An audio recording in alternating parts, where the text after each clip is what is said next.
मेरा नाम है आदि। आज मैं आपको सुनाने जा रहा हूं मुंबई की एक ऐसी सच्ची घटना जो न सिर्फ एक आदमी की जिंदगी बर्बाद कर गई, बल्कि ये भी साबित करती है कि झूठ और लालच का खेल कितना खतरनाक हो सकता है।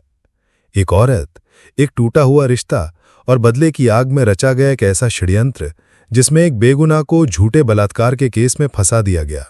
उसकी नौकरी छिन गई, उसका सम्मान छिन गया और लगभग उसकी पूरी जिंदगी तबाह हो गई।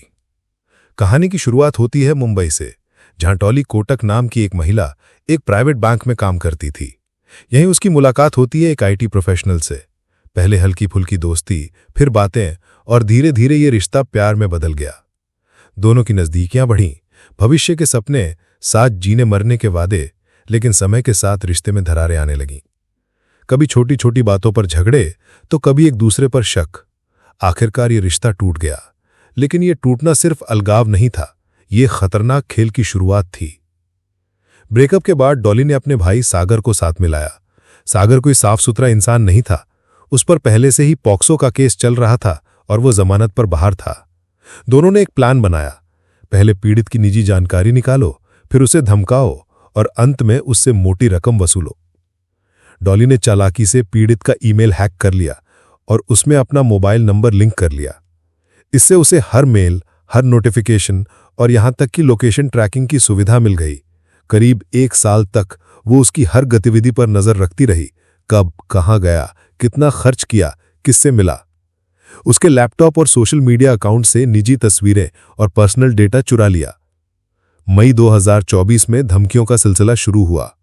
एक के बाद एक व्हाट्सएप और एसएमएस मैसेजेस आने लगे। कुछ मैसेज इतने खौफनाक थे कि किसी की भी रूह कांप जाए। एक मैसेज में लिखा था, तू कभी नहीं जीतेगा, दर्द में मर जाएगा, पैसे दे या जेल में सड़। पीड़ित ने शुरुआत में इन धमकियों को नजरअंदाज करने की कोशिश की, लेकिन डॉली ने उसकी सबसे बड़ी कमजोरी पर वार किया, उसकी इज्जत और करियर। उसने चोरी की गई तस्वीरें और निजी डेटा सीधे पीड़ित के ऑफिस में भेज दिए और नतीजा, पीड़ित को तुरंत नौकरी से निकाल दिया गया। नौकरी जाने के बाद डॉली ने पीड़ित की बहन से संपर्क किया। उसने साफ शब्दों में कहा, अगर तुम्हारा भाई चाहता है कि मैं केस वापस ले लूं तो 1 करोड़ रुपए दो, वरना उसकी जिंदगी तबाह कर दूंगी। ये सिर्फ ब्लैकमेल नहीं थी, ये एक इंसान के भविष्य की नीलामी थी।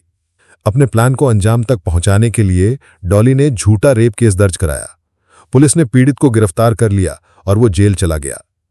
उसके लिए पल किसी बुरे सपने से कम नहीं था। एक निर्दोष इंसान जिसका सिर्फ गुनाह था कि उसने कभी डॉली से रिश्ता रखा था, अब बलात्कार के आरोपी के तौर पर सलाखों के पीछे था।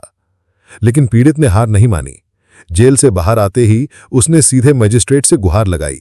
उसने सारे सबूत पेश किए, चोरी हुआ डेटा, धमकी भरे मैसेज, बैंक रिकॉर्ड और गवाह।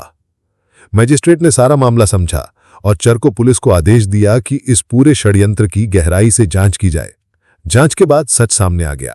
डॉली कोटक, उसका भाई सागर और बैंक के 3 कर्मचारी, सभी को गिरफ्तार कर लिया गया। अब उन पर न सिर्फ ब्लैकमेल और धोखाधड़ी के केस चलेगा, बल्कि आईटी एक्ट और बीएनएसएस की धाराओं के तहत सख्त कार्रवाई होगी। ये घटना हमें यह सिखाती है कि प्यार में धोखा दर्द देता है, लेकिन बदले की आग में जलकर किसी की जिंदगी बर्बाद करना सबसे बड़ा गुनाह है। कानून देर से सही, लेकिन इंसाफ जरूर देता है। मैं हूं आदि और मैं ऐसी सच्ची कहानियां आपके लिए लाता रहूंगा ताकि आप सच जानें और गलत से बचें।